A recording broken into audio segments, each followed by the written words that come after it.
பிரியமானவர்களே, இயேசுவின் நாமத்தினால் உங்களை வாழ்த்துகிறேன். சங்கீதம் 18வது அதிகாரம் 18வது வசனம், என் ஆபத்தின் நாளில் எனக்கு எதிரிட்டு வந்தார்கள், கர்த்தரோ எனக்கு ஆதரவாயிருந்தார். தாவீது தன்னுடைய அனுபவத்தில் சொல்லுகிறார், எல்லா ஆபத்து நேரத்தில் எனக்கு எதிராய் கடந்து வந்தாங்க. நான் உத்தரவு கொடுத்தால் பணியாற்றுகிற அந்த சோல்ஜர்ஸ், அந்த போர் வீரர்கள் சவுலினுடைய தலைமையில் இருக்கும் பொழுது எனக்கு விரோதமாய் கடந்து வர்றாங்க. இப்படித்தாங்க நம்ம சொல்வதை கேட்டு நம்முடைய ஆர்டர்ஸ் எடுத்து நம்முடைய இன்ஸ்ட்ரக்ஷன் எடுத்து நீங்க சொல்லுங்க நான் செய்கிறேன் அப்படின்னு இருக்கிற சில கூட்டம் தலைமை மாறுகிற பொழுது எதிர்த்து வருவாங்க, எதிர்த்து பேசுவாங்க. என்னால் தலைமை மாறுகிறது. ஆனால் கர்த்தரோ எனக்கு ஆதரவா இருந்தார். தாவீதினுடைய நிலைமையை யோசிச்சு பாருங்க. நான் தான் இவனை போர் சேவகனா வைத்திருந்தேன், நான் தான் இந்த படைக்கு உத்தரவு கொடுத்தேன். இன்றைக்கு இந்த படை எனக்கு விரோதமாய் வருகிறது. ஏன்?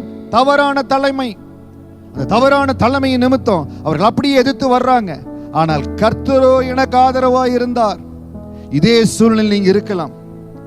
நீங்க பார்த்து வளர்த்த தொழிலா இருக்கலாம், நீங்க பார்த்து உருவாக்குன ஒரு நிறுவனமா இருக்கலாம்.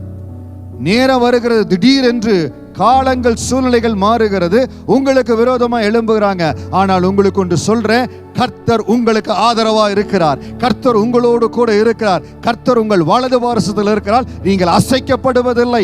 தாவீதினுடைய வாழ்க்கையில கர்த்தருக்கு அந்த மகன் உண்மையா இருந்த பொழுது, கர்த்தருடைய அபிஷேகம் அந்த மகன் மேல் வந்த பொழுது, ஏன் தெரியுங்களா கர்த்தர் ஆதரவாய் கடந்து வந்தார்? சாமுவேல் தீர்க்கதரிசி அனுப்பி அந்த அபிஷேகத்தினால் அந்த மகன் நிரப்பப்பட்டார். யார் ஒருவர் மேல தேவனுடைய அபிஷேகம் கடந்து வருகிறதோ, யார் ஒருவர் அந்த அபிஷேகத்தை காத்துக் கொள்ளுகிறார்களோ, யார் அந்த அபிஷேகத்துக்கு உண்மையா இருக்கிறார்களோ, யார் அந்த அபிஷேகத்துக்காக தன் ஜீவனையும் கொடுக்கும்படியா ஆயத்தமா இருக்கிறார்களோ, அவர்களுக்கு பரலோகம் கடந்து வரும்.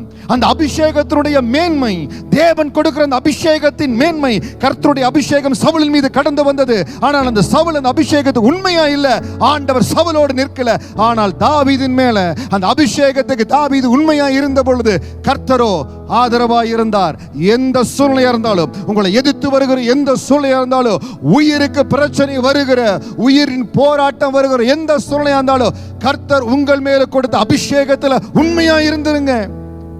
எதற்காகவும் உங்க அபிஷேகத்தை தியாகம் செய்யாதீங்க. தாவீது சொன்னது போல நீங்களும் சொல்லுவீங்க, எத்தனை படைகள் என்னை எதிர்த்து வந்தாலும் கர்த்தரோ எனக்கு ஆதரவா இருந்தார். இன்றைக்கும் நீங்க கடந்து போற சூழ்நிலையில தேவனுடைய அபிஷேகத்தை மேன்மைப்படுத்துங்க. தேவன் உங்கள் மேல வைத்த நம்பிக்கைக்கு நீங்க உறுதிப்படுத்துங்க.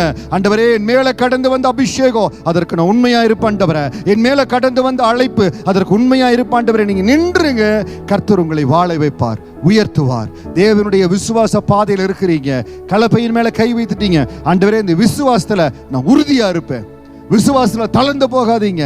சில தேவ பிள்ளைகள் நெருக்கத்தின் மத்தியில, போராட்டத்தின் மத்தியில ஆண்டருடைய விசுவாசத்துல தளர்ந்து போறாங்க. கலப்பையின் மேல கை வைத்து இருக்கிறோம். என்றைக்கு உறுதியா இருக்கணும். ஒரு ஊழியனுக்கு, ஒரு தேவ பிள்ளைக்கு அபிஷேகம், அழைப்பு ரொம்ப முக்கியம். தேவ சமூகத்துல உங்களை ஒப்பு கொடுத்த ஆண்டவரே, எப்பொழுதும் அபிஷேகத்துக்கு உண்மையா இருப்ப. தாவீது ஆண்டவர் தனக்கு கொடுத்த அபிஷேகத்திற்கு உண்மையாய் அதை பாதுகாத்து கொண்டதுனால கர்த்தர் ஆதரவா இருந்தார்.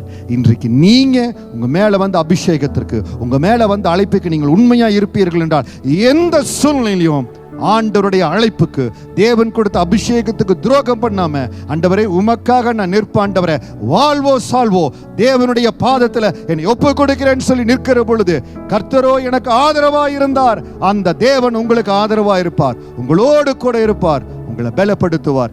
என்ன ஆபத்து காலம் பயப்படாதீங்க. தேவனுடைய ஆதரவு உங்களுக்கு இருக்கிறது.